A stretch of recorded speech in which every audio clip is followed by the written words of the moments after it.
What would happen if you built a refuge for a persecuted people in a place where another people already lived? In the next few minutes, you'll learn why this moral quandary is at the root of the struggle between Israelis and Palestinians, and what you can do to help achieve a just peace for everyone in the region. First, there are a couple of things it's helpful to understand. One, many Jews fled harsh persecution in anti-Semitic Europe, especially the Nazi Holocaust. Zionists encouraged massive immigration to historic Palestine, at that time a British colony, where Jews had an age-old connection and where small Jewish communities had long existed among larger groups of indigenous peoples.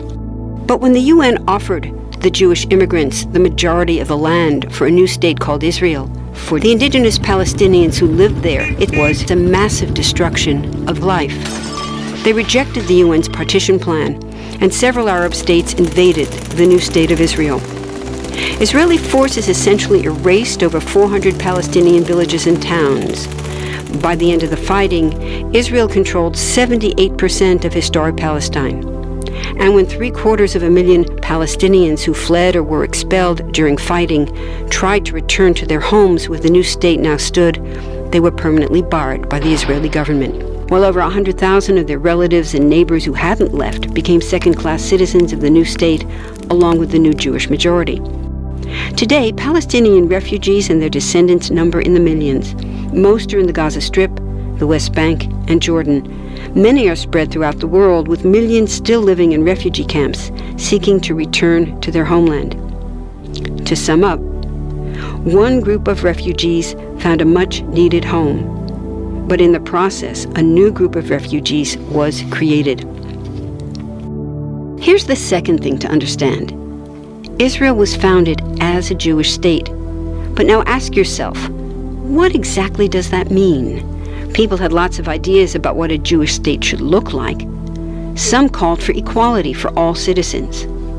But what was created, in practice, was institutional discrimination against non-Jews. In other words, Israel ended up being built on a blueprint of exclusion. The Israeli government wants maximum land and resources for Jews, but not the Palestinians living there. That's why, inside Israel, Jews get special privileges, including rights to land and housing, that are denied to the Palestinian citizens, who make up 20% of Israel's population. That's also part of why Israel has never defined its borders. In fact, they still hold on to land, the West Bank and Gaza, that they conquered in the war in 1967. Since then, Israel has built Jewish settlements throughout the occupied West Bank, building Jewish-only cities and supplying them with infrastructure like roads and army camps, schools, and even a college.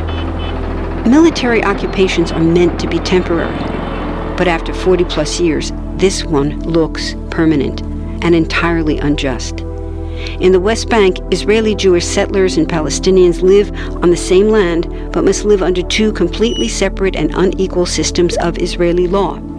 The Jewish settlers dominate the natural resources, including water and agricultural land, and they're backed by the Israeli army. To maintain the occupation, Israel has demolished thousands of Palestinian homes and orchards, confiscated Palestinian land, bombed a captive civilian population in Gaza, and punished resistance with raids, arrests, and assassinations, all to gain maximum land, while making life so difficult for Palestinians that they will either leave or be too afraid to resist. Palestinians have fought back. For decades, they tried to achieve national liberation through armed struggle. Some groups still do. But the majority now support popular protest instead. The deeply harmful pattern of control, repression, and violence profoundly harms Palestinians living under occupation and Israelis living as occupiers.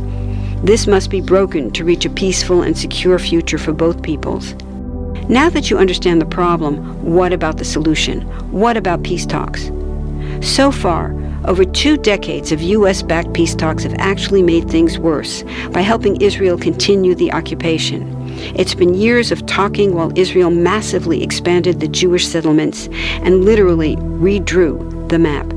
Peace talks are good if they're real, but not when they're theater to cover a land grab. So now what?